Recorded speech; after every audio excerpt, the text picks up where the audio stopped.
Hello friends, welcome to my channel. Myself Rajkumar. Friends, आज हम बात करेंगे नालको की, नेशनल एल्यूमिनियम। फ्रेंड्स, इन्वेस्टर का मैं कन्फ्यूज़न क्लियर करना चाहता हूँ क्योंकि उनके दो सवाल हैं कि ये एक तो जो इसका बाइंग लेवल है वो अप्रोप्रिएट है कि नहीं, क्या इसमें इन्वेस्टमेंट करना चाहिए, अभी इस पे ही चल रहा है और मार्केट में मंदी का दौर है तो क्या इन्वेस्टमेंट किया जाए। दूसरा कि इसकी जो गिरावट है, धीरे धीरे नीचे चला आ रहा है, ये गिरावट कब थमेगी। तो फ्रेंड्स, हम एक कॉमन सी चीज़ सभी शेयर्स में जानते हैं कि कभी भी किसी शेयर में एक अपवर्ड मूवमेंट आता है तो फिर उसके बाद में वो एक स्टेबिलिटी देता है प्राइस पे, वो धीरे धीरे डाउनवर्ड्स आता जाता है और फिर नीचे आने के बाद भी एक स्टेबिलिटी रहता है कुछ दिन तक। ये हर शेयर में ऐसा होता है कि साल 6 महीने में एक बार उसमें एक अपर ट्रैक आता है और फिर बाद में वो धीरे धीरे थोड़ा सा ऊपर फिर नीचे, फिर थोड़ा सा ऊपर फिर नीचे, और ऐसे ऐसे करते हुए नीचे की तरफ आता जाता है और एक स्टेबिलिटी बना रहता है। कुछ टाइम तक अपनी स्टेबिलिटी के आसपास वो घूमता है, थोड़ा सा अपर और लोअर मूवमेंट देता है। फिर उसके बाद वापस से अगर उसके फंडामेंटल्स बेहतर होते हैं, वर्किंग लेवल्स बेहतर होते हैं, उसमें रिजल्ट्स बेहतर होते हैं, प्रॉफिटेबिलिटीज बढ़ती है, तो फिर वापस से वो अपर लेवल की तरफ मूव करता है और पहले से और बेहतर रिटर्न अपने निवेशकों को देता है। तो यही कहानी नालको में है कि पहले आपने देखा होगा जब ये शेयर 35, 40, 44 के आसपास था, 1.5 साल पहले की बात कर रहा हूँ मैं, तो अभी भी देख लीजिए 76 पे चल रहा है। तो क्या आपके इन्वेस्टमेंट पे क्या आपको क्या बढ़िया रिटर्न नहीं मिल रहा है? बिल्कुल बढ़ रहा है, बिल्कुल रिटर्न मिल रहा है, बहुत बढ़िया डबल रिटर्न है। 44, 40, 35, 50 तक भी किसी ने इन्वेस्टमेंट किया हो तो भी उसका इन्वेस्टमेंट अभी 1.5 गुना हुआ हुआ है या 2 गुना हुआ हुआ है। तो फ्रेंड, स्टेबिलिटी से अच्छी दे रखी है, लेकिन एकदम से ये 132 तक चला गया, अपर मूवमेंट चला गया, फास्ट ट्रैक मूवमेंट से चला गया। तो इन्वेस्टमेंट करने से पहले भी इन्वेस्टर को हमेशा ध्यान रखना चाहिए कि 52 वीक लो 52 वीक हाई को कंपेयर करना चाहिए, उसके बाद इन्वेस्टमेंट करना चाहिए। अगर आपको ऐसा लग रहा है कि इसमें 2 गुना 3 गुना ही बढ़ना चाहिए था, लेकिन 4 गुना 5 गुना 6 गुना तक भी ऊपर की तरफ जा रहा है, तो फिर आपको ध्यान रखना पड़ेगा कि इसमें डाउन ट्रैक मूवमेंट कभी भी वापस से आ सकता है और आप अपर मूवमेंट पे इसको लेकर फंस सकते हैं। या फिर आपके पास बाइंग कैपेसिटी होनी चाहिए, एवरेज बनाने की कैपेसिटी होती है ताकि आप फंसे नहीं, क्योंकि जिनके पास एवरेज बनाने की कैपेसिटी नहीं होती, एक बार अपर लेवल पे ले लेते हैं, फिर वो डाउन ट्रैक आते हैं और फिर अपने इन्वेस्टमेंट पे रिटर्न नहीं मिलता है, फिर वो अपना टाइम वेस्ट करते हैं और अपना पेशेंस लूज़ कर देते हैं, या लॉस बुक कर लेते हैं, या फिर लॉस में ही रहते हैं और फिर धीरे धीरे इंतजार करते हैं कि अपर मूवमेंट पे फिर वो वापस उनके लेवल तक आता है जहाँ पर उन्होंने इन्वेस्टमेंट किया, फिर वापस थोड़ा सा नीचे रहता है। तो वो उनका पेशेंस को तोड़ देता है और उनको रिटर्न भी नहीं मिलता है और रिटर्न भी नहीं ले पाते हैं ऐसे निवेशक जो कि अपर लेवल पे फंस जाते हैं। तो फ्रेंड्स, यहाँ पर मैं यही बताना चाहूँगा कि जब इसका जो लेवल था उसके आसपास के अगर हम उसको अप्रोप्रिएट लेवल को देखें तो उससे सबसे रिटर्न बहुत अच्छा मिल रहा है कि जिन्होंने 35, 40, 50 के आसपास इसमें इन्वेस्टमेंट किया हो तो उनको तो सही सही रिटर्न मिल रहा है अपने इन्वेस्टमेंट पे और एक स्टेबिलिटी मिल रही है, और फिर वापस ये अपर लेवल पे जाएगा तो फिर एक बहुत अच्छा रिटर्न उनको मिलेगा।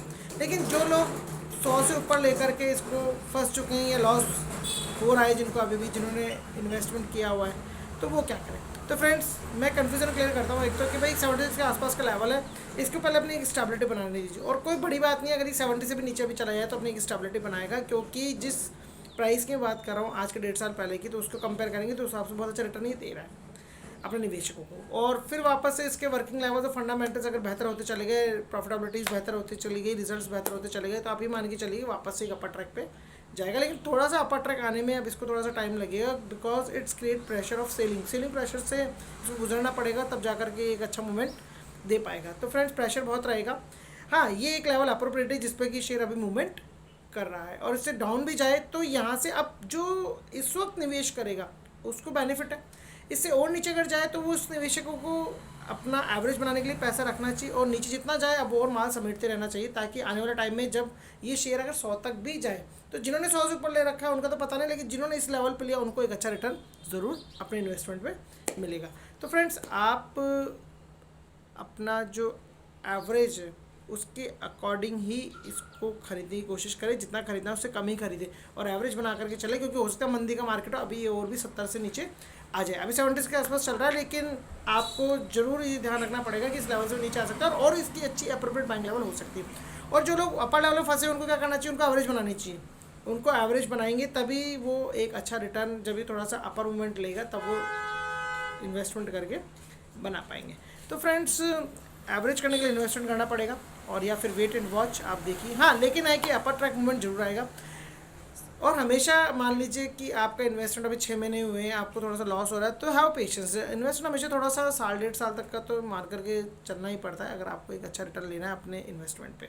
और हमेशा आप ये ध्यान रखिए 52 वीक लो और हाई को देख करके इन्वेस्टमेंट क्या कीजिए, एकदम से आप इन्वेस्टमेंट मत किया कीजिए, क्योंकि आपको पता है कि हर शेयर में एक डाउनफॉल मूवमेंट आता है, करेक्शन आता है, ट्रैक नीचे की तरफ आता है, वापस वो शेयर आपको मिलेगा।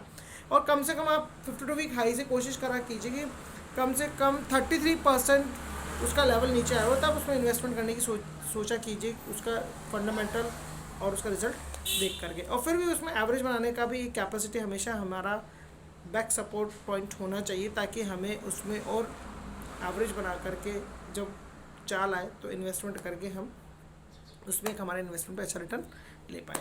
तो फ्रेंड्स, जो भी कन्फ्यूजन था मैंने क्लियर कर दिया आपको। ये अप्रूव्ड बाइंग लेवल है, इस पर आप इन्वेस्टमेंट कर सकते हैं, जितना नहीं चला है और माल समेटते चलिए आइए। अब ये एक बहुत ही बेहतर लेवल पे है इन्वेस्टमेंट करने के पॉइंट ऑफ व्यू से। तो फ्रेंड्स, आशा करता हूँ मेरी बात आपको समझ में आई होगी। मैं जो भी आपको करना है, प्लीज़ आप अपने फाइनेंशियल एडवाइज़र से भी एडवाइस ज़रूर ले लें। रिस्क और रिवॉर्ड आपका है। ये बात मैं आपको आपके नॉलेज और एजुकेशन पर्पज़ के लिए दे रहा हूँ, वो भी मेरी रिसर्च और एनालिसिस के बेसिस पे। लेकिन जो चीज़ मैंने आपको बताई है हमेशा शेयर में होता है, ये आप ध्यान रखिएगा। और आप जुड़े रहिए मेरे चैनल से, अगर आपको इसी तरह की चीज़ के बारे में जानना हो। और सब्सक्राइब कर लीजिए मेरे चैनल को, ताकि डे बाय डे मैं आपको अपडेट करता जाऊँ, कुछ ऐसे स्क्रिप्ट से रूबरू कराता जाऊँ जिनके बारे में आप जानने के इच्छुक रहते हैं। Thanks for watching, have a nice time.